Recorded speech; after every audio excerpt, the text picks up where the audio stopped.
এই ঠাকুর সম্বন্ধে একটু বলেন, কোন জায়গায় এটা? এটা হচ্ছে সুন্দর ভারতী বাজার কমিটি পুজো। এবছর আমাদের 25 বছর, 25তম। আচ্ছা। আমরা আমাদের পাড়ার সবাইকে নিয়ে এই পুজোটা করি এবং আনন্দের সহিত করি। আমরা এই পুজোতে আমাদের সরকার যে আমাদেরকে অনুদান দিয়েছেন এই পুজো অনুষ্ঠানকে ভালোভাবে করার জন্য, তো আমাদের এই বাজার কমিটির তরফ থেকে ওনাকে অশেষ ধন্যবাদ। আর আমাদের যে এই মূর্তি দেখবেন, প্রতিটা মূর্তি কিন্তু হাসি মুখে।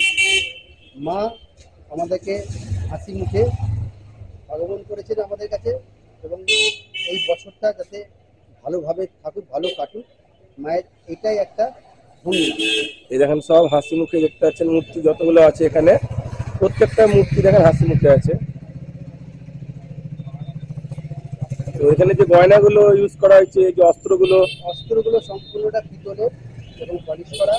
আর যে গয়না ইউজ হয়েছে যেটাকে বলছে সিটি গোল্ড, কিন্তু আমাদের সিটি গোল্ডের থেকে আরো উন্নত মানের। এটা 18 ক্যারেট গোল্ড প্লেটেড দিয়ে কিভাবে করে জানি না। আচ্ছা। হ্যাঁ, এটা আমরা করেছি মাকে যাতে ভালো লাগে। এটা পুরো দেখুন জমিদারি, একটা ফ্যামিলি জমিদারি আনা যে ঠাকুরের যে ভাব, যে হ্যাঁ। দেখ, আমরা এটাকে তুলে ধরেছি। আমরা চাই আগামী দিনে আমাদের মুখ্যমন্ত্রী ঠাকুর এবং তার কাছ থেকে আমরা এইভাবেই সাহায্য পেয়ে আমাদের এই পুজোকে আমরা খুব ভালোভাবে করতে পারি। ঠিক আছে, আপনি সকলকে একটু জানান এখানে দেখতে আসার জন্য। আমরা চাইছি আমাদের গোটা বহরমপুরবাসীকে যাতে আমাদের এই মূর্তিটা দেখে যাক। আমাদের হয়তো লাইট প্যান্ডেল কিছু নেই, কিন্তু আমরা মাকে যেভাবে সাজিয়েছি, মাকে যেভাবে আমাদের শিল্পী তার রূপ দিয়েছেন, এই রূপটাকে একবার দেখে যান। সত্যি যদি মানে এর রূপ দেখার মতন আপনাদের ভালো লাগবে। আপনারা প্রত্যেকে আসেন, সত্যিকরণের মূর্তিটা অসাধারণ বানানো হয়েছে। আপনারা যদি এসে এখানে দেখেন দাঁড়িয়ে এসে, তো আপনারা বলবেন হ্যাঁ সত্যি যে এত সুন্দর মূর্তিটা বানিয়েছেন, আর এত সুন্দর এখানে পোশাক আশাক পরানো হয়েছে ঠাকুরকে, আপনাদের প্রত্যেকের ভালো লাগবে। তো একবার আসবেন, আমি ঠিকানাটা আবার বলে দিচ্ছি, সুন্দরভারতী স্কুল, ওখান থেকে একটু আগিয়ে দেখবেন একটা ফ্ল্যাট আছে, ফ্ল্যাটের নিচে এই পুজোটা হচ্ছে। তো আপনারা সকলে আসুন, আর পরে আপনাদেরকে নেক্সট আমি কোনো স্থানে যে প্যান্ডেল পুজো হয়েছে সেটা দেখাবো।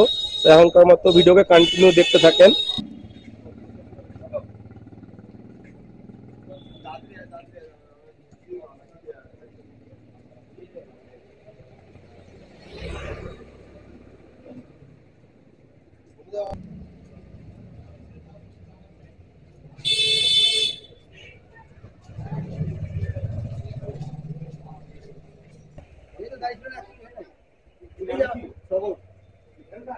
হ্যাঁ হ্যাঁ, কে বানাইছে না এর 5 কিলোমিটার ভিতরে।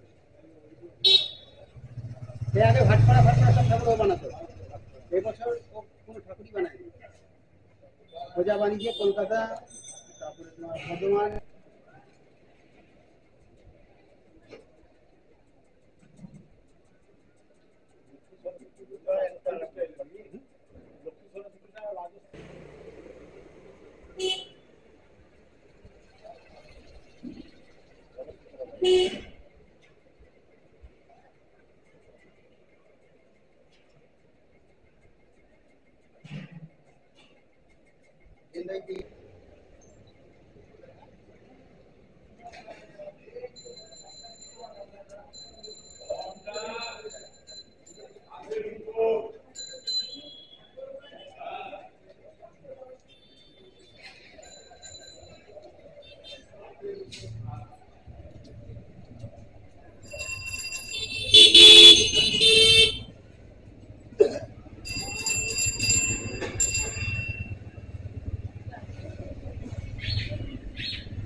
সব থেকে বড় কথা আমি একটা জিনিস বলা ভুলে গেছি, এই যে মায়ের রূপ, এই যে মায়ের রূপকে যে মানে এই চেহারায় যে এনেছেন যে শিল্পী আমাদের টগর ভট্টাচার্য, তার বাড়ি হচ্ছে খাগড়া কান্তনগর।